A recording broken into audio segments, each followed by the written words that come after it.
찾으신 분은 성경을, 못 찾으신 분은 앞에 화면을 보셔도 좋겠습니다. 우리 한 목소리로 길지 않은 말씀인데요, 합독하셨으면 좋겠습니다. 우리 함께 읽습니다. 여호와께서 말씀하신 대로 사라를 돌보셨고 여호와께서 말씀하신 대로 사라에게 행하셨으므로 사라가 임신하고 하나님이 말씀하신 시기가 되어 노년이 아브라함에게 아들을 낳으니 아브라함이 그에게 태어난 아들 곧 사라가 자기에게 낳은 아들을 이름하여 이삭이라 하였고 그 아들 이삭이 난 지 8일 만에 그가 하나님이 명령하신 대로 할례를 행하였더라. 아멘. 할렐루야. 우리 인사하십시다. 하나님 사랑합시다. 내 이웃 사랑합시다. 아멘. 선포합시다. 당신이 이 땅의 작은 예수입니다. 아멘. 아멘. 그리스도인은 하나님을 믿는 자입니다. 맞죠? 오늘 제목이 하나님을 믿는다는 것인데, 사실 우리가 하나님을 믿는다라고 말하지만 하나님이 누구시며 하나님을 믿는 게 무엇인지 명확하게 알지 못할 때가 너무 많아요. 사랑하는 성도님, 하나님은 누구십니까? 하나님은 누구십니까? 하나님 하면 우리가 첫 번째 많이 생각나는 말씀이 창세기 1장 1절일 것 같아요. 우리 한번 같이 합독해 봅시다. 크게 선포합시다. 시작. 대초에 하나님이 천지를 창조하시니라. 아멘. 성경이 선포합니다. 대초에 하나님이 천지를 창조하시니라. 여러분, 이것이 하나님의 시작이에요. 성경은 우리가 믿는 하나님이 누구인지를 계속해서 말씀해 줍니다. 우리 하나님은 태초가 뭔지 아세요? 천지를 아세요? 창조를 아세요? 여러분, 그 모든 것을 가능케 하신 분이 우리 하나님이심을 말씀하세요. 오늘 우리가 믿는 하나님은 천지의 창조주이시죠. 오늘 이 말씀이, 사실 이 말씀이 지금 우리에게는 이 말씀의 감동이 잘 안 느껴져요. 그런데 오늘 이 창세기 1장 1절을 처음 읽었던, 모세를 통하여 창세기를 기록해 하시고 그 창세기를 처음 읽었던 그 원독자, 최초의 독자는 출애굽한 이스라엘 백성, 가나안 땅을 차지하고 약속의 땅을 차지해야 하는 이스라엘 백성에게 주신 말씀이에요. 그래서 이게 그들의 상황으로 들어가서 창세기 1장 1절을 보면 지금 2024년 우리에게 주시는 1장 1절의 말씀보다 더 깊은 뜻이 있습니다. 단순히 하나님이 세상을 지으셨지라는 메시지를 넘어선 좀 더 깊은 하나님이 누구이신지를 그때 그 원독자들에게 가르쳐 주시고자 원하셨던 성경의 의도를 조금 더 알 수 있어요. 여러분, 출애굽한 이스라엘 백성에게 있어 가장 큰 문제는 뭐였을까요?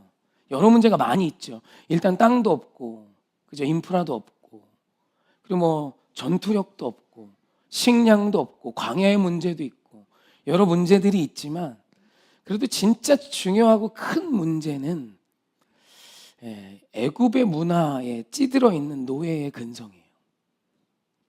출애굽을 하면서 노예의 신분으로부터는 자유해졌어요. 맞죠? 끝났습니다.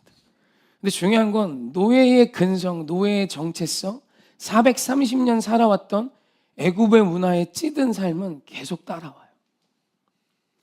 이것이 굉장히 중요한 거예요.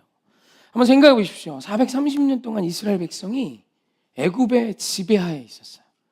그리고 그때 그 시대의 노예는 그냥 우리가 생각하는 신분이 낮고 천한 어떤 이런 느낌이 아니라 사회 기반 시설입니다. 그러니까 노예를 통해 국가가 살았어요. 지금으로 치면 공장 같은 겁니다. 노예를 가동시켜서 수익을 발생시키고, 노예를 가동시켜서 국가의 어떤 인프라를 구축하고, 노예를 발생시켜서 어떤 국가적인 어떤 경제력을 구축하고, 때로는 군사력까지도 확보할 수 있는, 이들은 공장과도 같았고 군사와도 같았고 기술력과도 같았고 돈이었어요. 그게 이스라엘 백성이었고 애굽 안에서의 이스라엘이 살아왔던 삶이에요. 그래서 늘 기계처럼 일합니다. 이들에게 쉬는 날이 어디 있습니까? 그러면서 중요한 건 여호와 하나님에 대한 이야기를 들었어요. 알아요. 여호와 하나님, 아브라함을 부르시고 아브라함과 이삭과 야곱의 하나님이시며 우리 하나님이신 여호와 하나님에 대해서 알아요. 하지만 기록된 말씀이 없었어요. 그저 우리 할아버지의 할아버지가 말씀해 주셨어요. 우리를 선택하신 여호와 하나님이 있다. 그 놀라우신 하나님이 우리의 선조를, 우리 시조를 불러내시고 우리에게 약속의 땅을 주실 거야. 이런 얘기를 했어요. 근데 여러분 430년이 지나갑니다. 430년 동안 그 여호와 하나님에 대한 정체성, 여호와 하나님이 누구신지에 대한 어떤 그 가치와 기준은 흐릿해지고 있는데 430년 동안 살아가며 보는 나의 주인인 애굽의 문화, 애굽의 우상들에 대해서는 또렷해지고 있어요. 애굽은 신들이 사람의 숫자만큼 많았답니다. 그러니까 눈에 보이는 것들은 다 신이에요. 최고의 신은 태양신입니다. 태양신의 아들을 호로스라 했고 그 호로스가 파라오, 우리가 잘 아는 로마의 황제인 바로예요. 그 황제, 그 태양신을 시작으로 달신, 나일강신, 산신, 바위신, 눈에 보이는 건 다 신이에요. 스핑크스 아시죠? 사자도 신이었고요. 정갈도 신이었고요. 그 심지어 개구리도 신이에요. 개구리는 알을 막 많이 낳잖아요. 그래서 개구리 신은 다산을 상징한답니다. 그래서 애굽의 어떤 문화에 있는 집에 딱 들어가서 개구리 어떤 조각상이 있으면 그건 이 집에 아이가 필요하구나라고 해석해도 된대요. 그러니까 애굽에 있어서 신은 정말 너무 많은 잡다한 신들이 있었어요. 여호와 하나님 유일하신 그분만이 나의 신이다 말하는 이스라엘 백성과 너무 다른 거죠. 하지만 430년이 지나며 여호와 하나님에 대한 기억은 흐릿해지고 문제는 430년 동안 나의 주인의 신들이 더 또렷해지고 노예인 나의 신보다 태양신이 더 커 보이고 노예인 나의 신 여호와 하나님보다 심지어 개구리 신이 더 능력 있어 보여요. 당연하죠. 상식적인 이야기입니다. 그래서 어느 가정은 이스라엘 백성이 아이가 생기지 않자 여호와 하나님께 기도하는 것이 아니라 개구리 신을 찾기 시작해요. 당연한 거예요. 이게 이스라엘 백성이 갖고 나온 문화예요. 여호와 하나님에 대해서 다 잃어버렸어요. 그저 세상의 어떤 것들을 신상화하고 우상화한 애굽의 다신론이 오늘 이스라엘 백성의 뼛속 깊이 자리를 잡고 있어요. 그런 그들이 출애굽합니다. 그리고 출애굽한 뒤에 가나안 땅을 차지하기를 앞서두고 하나님께서 창세기서를 써서 주시는 거예요. 그러면서 창세기서를 써서 주시면서 그 시작을 이렇게 말씀하십니다. 태초에 하나님이 천지를 창조하셨다. 태초에 하나님이 천지를 창조하셨다. 430년간 애굽의 그 잡신들, 애굽의 우상들을 여호와 하나님보다 크게 바라보고 때로는 나의 삶에 문제가 있을 때마다 여호와 하나님이 아니라 세상의 그 가치, 애굽의 그 가치가 더 커 보였던 나에게 하나님께서 지금 말씀하시는 거예요. 세상의 모든 천지를 지으신 그분이 우리의 하나님이시다. 여러분, 이 얘기는 뭐냐면 그동안 430년 살아왔던 이스라엘 백성의 삶을 뒤집는 이야기예요. 초라한 여호와 하나님이 아니라 세상의 가치보다, 세상의 돈보다, 세상의 권세보다 못난 우리 하나님이 아니라 내가 믿는 하나님, 나를 불러내신 하나님은 여호와 하나님이시고 여호와 하나님은 애굽이 모두 섬기는 천지의 그 무엇들을 신상화한 극각 것과 비교할 수 없는 그것을 말씀으로 지어내으신 위대하신 창조의 하나님이시지. 우리 하나님이 이렇게 말씀을 여신 거예요. 이스라엘 430년 동안 힘들었지. 애굽의 개구리 신만도 못하게 나를 느꼈지. 근데 그거 알아? 나의 뜻이 있었어. 내가 힘이 없어서 너희를 구원해내지 못한 것이 아니라 이제 이 때가 왔기 때문에 이제 내가 구원해내는 거야. 나는 여호와 하나님이며 너의 유일하신 하나님이시고 내가 이 세상을 지은 천지의 창조주야. 여러분, 이건 이스라엘 백성에게 심장이 떨리는 이야기. 개구리만도 못한 하나님이 아니에요. 그분은 세상을 말씀으로 지어내으신 천지의 창조주이셨던 겁니다. 여러분, 어떠세요? 이게 우리 하나님이세요. 성경은 하나님에 대한 이야기를 계속합니다. 특히 창세기 이야기를 오늘 조금 할 건데 성경은 하나님은 태초에 세상을 지으신, 천지를 지으신 분이시지를 말씀하시고 하나님이 여러 이야기들을 하세요. 그리고 나서 시선을 한 사람에게 집중합니다. 그게 아브라함이에요. 아브라함. 그래서 바벨탑 사건 이후에 그 이전에 노아의 홍수 때도 아담과 하와가 죄를 지었을 때도 하나님은 구원을 이루셨어요. 아담과 하와에게 가죽옷을 해입히시며 그들의 허물을 감싸 주셨고 가인이 아벨을 죽였을 때 그의 이마에 표를 주시고 구원하시고 세상이 죄악으로 가득할 때 노아의 방주를 예비하여 구원하십니다. 그런데 바벨탑 이후론 구원하는 그 무엇이 없어요. 노아의 방주나 표나 뭐 가죽옷이나 이런 어떤 구원의 상징이 전혀 없고 누가 나오냐면 갑자기 아브라함이라는 사람이 나옵니다. 이것이 무엇을 의미하냐면 이젠 하나님께서 하나님의 구원의 역사를 하나님이 택한 하나님의 백성들로 이루시겠다는 뜻이에요. 그래서 아브라함은 성경적으로 또 우리에게 너무 큰 의미가 있습니다. 아브라함을 불러내셨듯 우리 하나님은 천지의 창조주이심과 동시에 나를 부르시는 하나님이세요. 할렐루야. 여러분, 이게 우리가 믿는 하나님입니다. 우리가 믿는 하나님은 너의 하나님, 쟤들의 하나님이 아니라 지금 나를 주목하시고 나를 불러내시는 하나님이에요. 그래서 하나님을 만나면 우리의 인생이 뒤집어지는 겁니다. 그분은 그냥 많은 신들 중에 한 분이 아니라 그냥 내가 찾아가야 만나는 하나님이 아니라 세상에 사람을 찾아오신 유일하신 하나님이에요. 세상 신들 중에 누가 사람을 먼저 찾아와요? 아무 힘도 없고 능도 없고 세상에서도 별 볼 일 없는 나를 그분이 왜 찾아와요? 자식 새끼 하나 없는 아브라함이라는 사람을 하나님이 뭐가 아쉽다고 찾아와요. 근데 그게 우리 하나님이에요.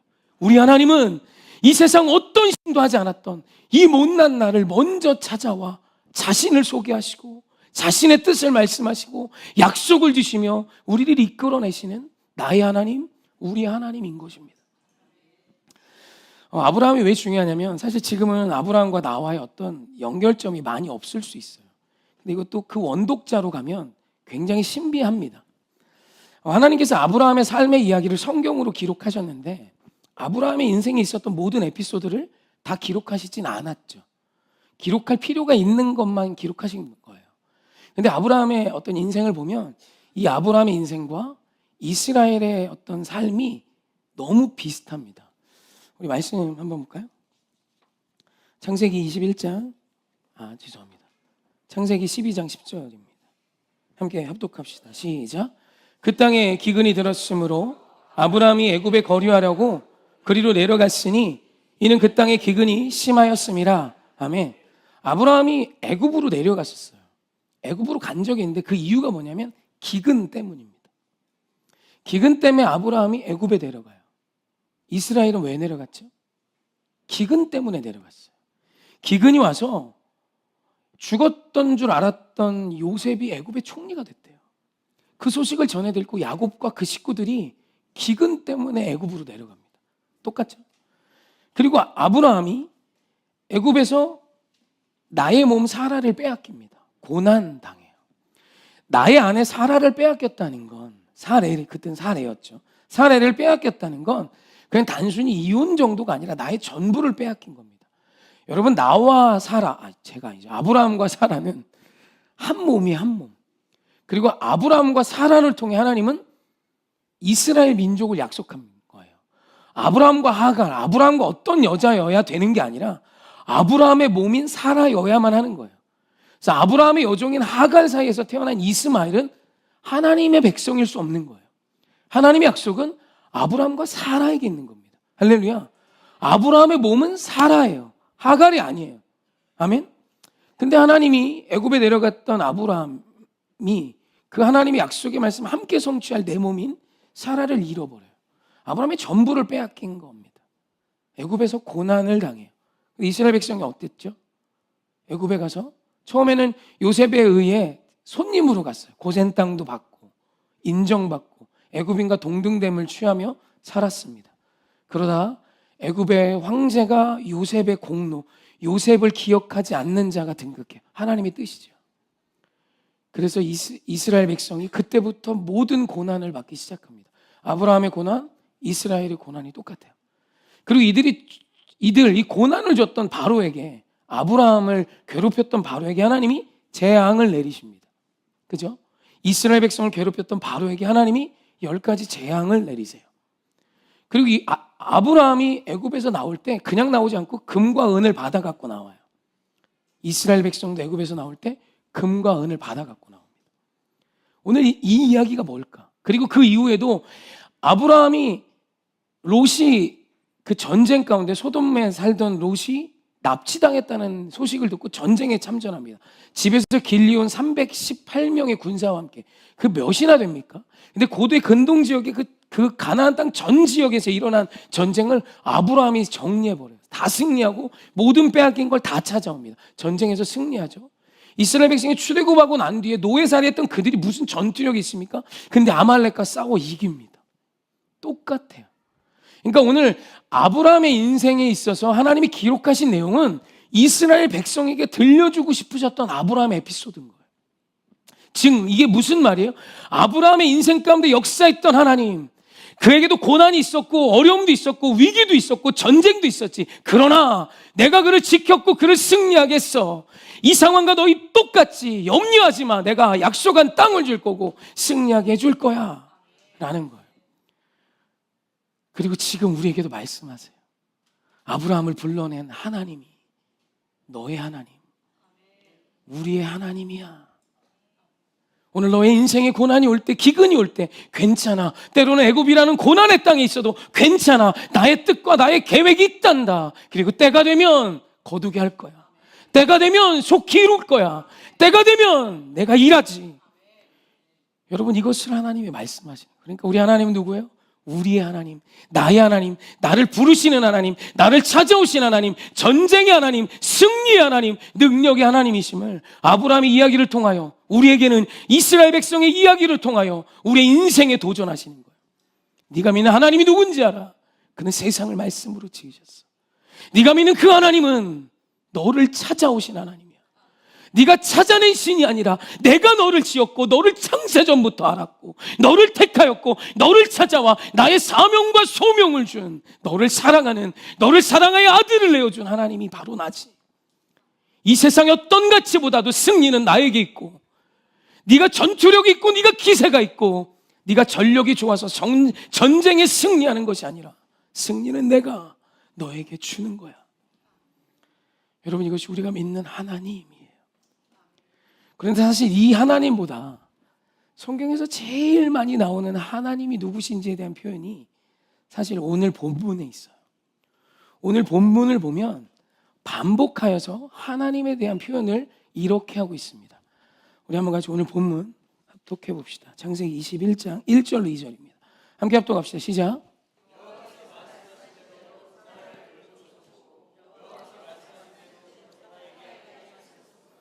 사라가 임신하고 하나님의 말씀하신 시기가 되어 노년의 아브라함에게 아들을 낳으니. 아멘. 오늘 이 말씀에서 반복되는 표현이 있어요. 1절 보여주세요. 뭐죠? 여호와께서 말씀하신 대로 행하셨다. 여호와께서 말씀하신 대로 사라를 돌보셨고 여호와께서 말씀하신 대로 사라에게 행하셨으므로. 여러분, 이건 의도를 가진 기록이에요. 그리고 이 기록은 성경에 너무 많습니다. 몇 구절만 읽어보시죠. 역대상 17장 23절입니다. 함께 합독합시다. 시작. 여호와여, 이제 주의 종과 그의 집에 대하여 말씀하신 것을 영원히 견고하게 하시며 말씀하신 대로 행하사. 사무엘하 7장 25절. 여호와 하나님이여, 이제 주의 종과 종의 집에 대하여 말씀하신 것을 영원히 세우셨사오며 말씀하신 대로 행하사. 열왕기상 8장 20절. 이제 여호와께서 말씀하신 대로 이루시도다. 역대하 6장 10절. 이제 여호와께서 말씀하신 대로 이루셨도다. 신명기 29장 13절. 여호와께서 내게 말씀하신 대로 또 내 조상 아브라함과 이삭과 야곱에게 맹세하신 대로 오늘 너를 세워 자기 백성을 삼으시고 그를 친히 내 하나님이 되시려 함이니라. 아멘. 이제 몇 구절만 갖고 왔어요. 이 표현은 토시 하나 안 틀리고 똑같이 나오는 표현이 69절이 넘고요. 비슷한 뉘앙스의 표현은 수백 구절이 넘습니다. 그러니까 성경이 가장 강조하는 하나님, 천지를 지으신 하나님도 맞고요. 나를 불러내신 하나님도 맞아요. 하지만 우리가 정말 기억해야 되는 하나님이 누구시냐면 그분은 말씀하신 대로 행하시는 분이에요. 여러분, 우리가 믿는 하나님은 기분 내키는 대로 하시는 분이 아니라 이거예요. 오늘 네가 성심을 다 예배 드렸으니까 오늘은 기분 좋으니까 내가 쏜다, 뭐 이런 느낌의 하나님이 아니에요. 오늘 우리는 하나님을 이렇게 믿을 때가 있어요. 기분파 하나님이 좋으세요? 오늘 기분이 좀 안 좋아 하나님이. 오늘은 태양 2시간 늦게 뜬다. 그리고 오늘 기분이 좋으니까 오늘은 비도 좀 더 주고 막 여름에 기분 나쁘다고 우박도 좀 떨구고 폭설도 내리고. 여러분, 우리 하나님은 기분으로 일하시는 분이 아닙니다. 우리가 믿는 하나님이 좋은 이유는 그분은 약속하신 대로 행하시는 분이에요. 여러분, 이걸 성경에 제일 많이 말해요. 여러분, 우리 하나님이 기뻐하시는 것은 말씀대로 살아가는 거예요. 우리가 하나님을 믿는다는 게 무엇인지 사실 오늘 말씀에 나와요. 오늘 말씀에 보면 창세기 21장 4절입니다. 창세기 21장 4절. 함께 합독합시다. 시작. 그 아들 이삭이 난 지 8일 만에 그가 하나님이 명령하신 대로 할례를 행하였더라. 아멘. 여기 말씀해 보면 이렇게 표현해요. 그가 하나님이 명령하신 대로 할례. 여러분, 믿음이 뭐냐면 하나님을 믿는다는 것은, 말씀대로 행하시는 하나님을 믿는다는 것은 그분의 명령대로 사는 거예요. 여러분, 이것이 명확한 믿음입니다. 우리가 예배 열심히 드리고 기도도 하고 헌금도 드리고 11조도 하고 좋아요. 봉사도 하고. 요즘에 어제도 이렇게 청소하시는데 날씨가 너무 따뜻하잖아요. 요즘에 너무 따뜻해요, 그죠? 청소를 하시는데 이분들이 이러다 쓰러지시겠어. 걱정이, 이제 80평이 느는데 저건 어떻게 해야 되나 싶어요. 그래서 그냥 80평은 사역자들이 전담으로 하기로 제가 조금 마음을 먹고 있어요. 근데 모르겠어요. 얘기를 해봐야 되는데 일단 저 혼자는 못해요. 그래서 220평만 기존대로 하시고 나머지는 저하고 뭐 이렇게 사역자들이 좀 하는 걸로 해보려고 하는데, 이 봉사도 사실 어렵잖아요. 근데요, 우리가 봉사하고 말씀 듣고 예배 드리고 기도하고 헌금하고 헌신하는 거 너무 좋은데, 여러분, 그거 내 기분에 맞춰 하지 마세요. 내 기분 좀 하고 상황이 되면 하고 상황이 안 되면 안 되고 어쩔 수 없으면 안 하고 어쩔 수 있으면 하는 그게 아니라, 여러분, 우리가 믿는 하나님은 약속의 말씀대로 행하신대요. 그러니까 오늘 우리도 예배를 말씀대로 드리는 거예요. 여러분, 예배 진짜 중요한 건 여러분의 마음이에요.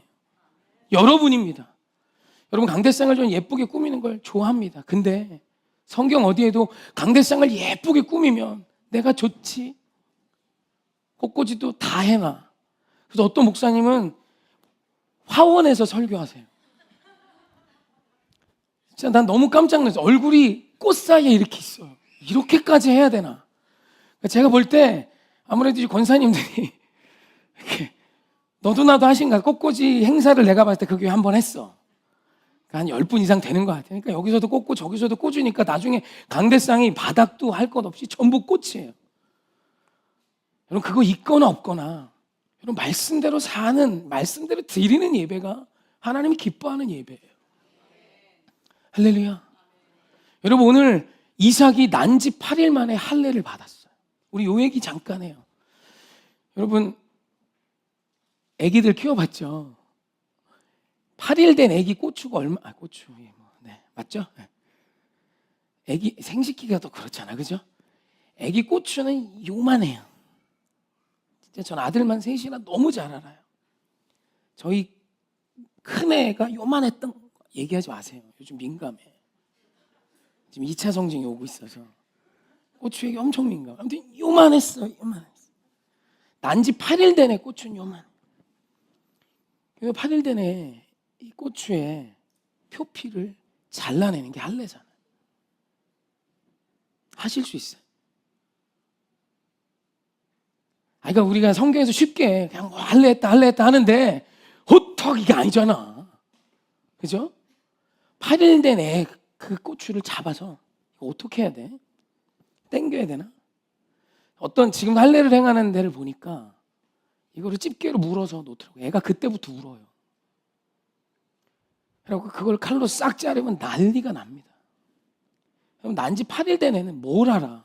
엄마 오니까 그냥 좋아하죠. 엄마 안녕?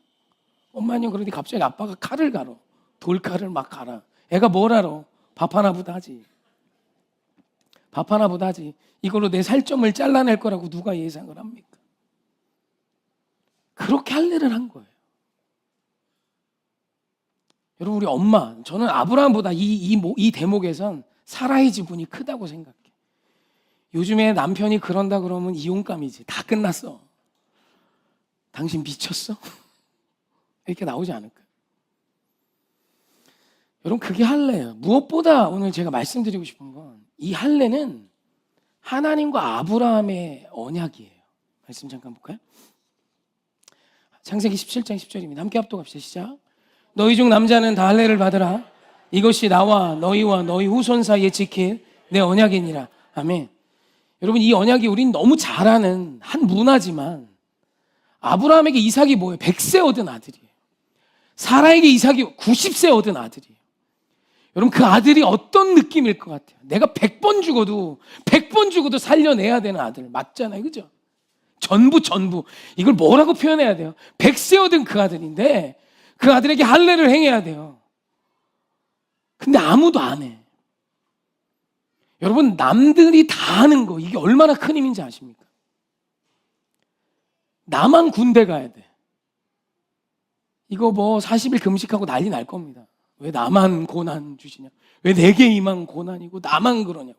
근데 다 가. 그러니까 짧게 잘 노래하면서 가는 거예요. 여러분, 이게 문화의 힘이에요. 문화는 복잡하잖아. 남들 다 하는 거예요. 그래서 문화에는 큰 기류가 있습니다.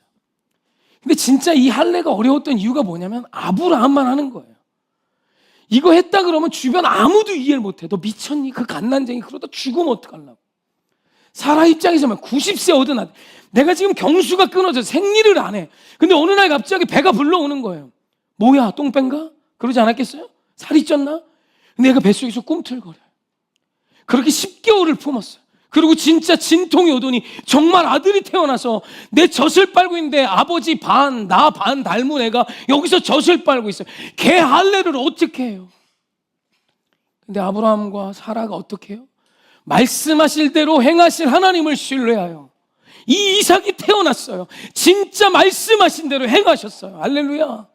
그 말씀하신 대로 행하신 그 하나님께 내가 할 수 있는 것, 그 말씀하신 대로 행하신 그 하나님을 믿는 것은 명령하신 대로 하는 거예요. 그래서 그 자식의 표피를 잘라냈어요. 얼마나 아팠겠어요. 이삭이 올 때 아브라함과 사라는 안 울었겠어요. 얼마나 울었겠어요. 그럼에도 불구하고 내가 믿는 하나님은 기분파 하나님이 아니라 말씀대로 행하시는 분이니까 진짜 말씀하신 대로 우리의 몸에서 자식이 태어났다. 그러니 나도 그분이 명령하신 대로 살 거야. 여러분, 이게 하나님을 믿는 거예요. 하나님을 믿는다는 건 내 기분대로, 내가 원하는 대로, 내 식대로 사는 게 아니라 명령하신 그대로 살아내는 것이 믿음이에요. 할렐루야. 오늘 저와 여러분에게 하나님이 그걸 도전. 나는 너에게 성심과 정성을 원하는 게 아니야. 말씀한 대로 살아야 돼. 내가 너에게 보여준 예수 그리스도를 쫓아 살아야 돼. 말씀이 육신이 되오신 그 예수 그리스도를 따라 사는 그 삶에 때로는 할례라는 어려움도 있고 세상에 이해할 수 없는 믿음의 여정도 있고 때로는 어려움과 고난이 있을지라도 그 길이 너의 인생을 구변하며 그 인생이 그 거룩한 믿음이 너를 지키는 능력이 될 거야. 여러분, 하나님을 믿는 것은 이런 것입니다. 그래서 오늘 이 말씀을 그냥 우연히 다시 읽으면서 너무 마음이 떨렸어요. 하나님 말씀하시고 나는 말씀한 대로 행하는 하나님이지. 성대야, 홍 목사, 나는 기분파 하나님이 아니야. 그러니 너도 내가 명령한 대로 해. 할렐루야. 오늘 우리의 믿음이 그렇게 성숙해 갔으면 좋겠습니다. 할렐루야. 주님이 명령하신 대로 행하는 저와 여러분이 되시길 주님의 이름으로 부탁하고 축원합니다. 아멘. 아멘. 그래서 오늘 찬양을 주님 말씀하시면으로 준비했습니다.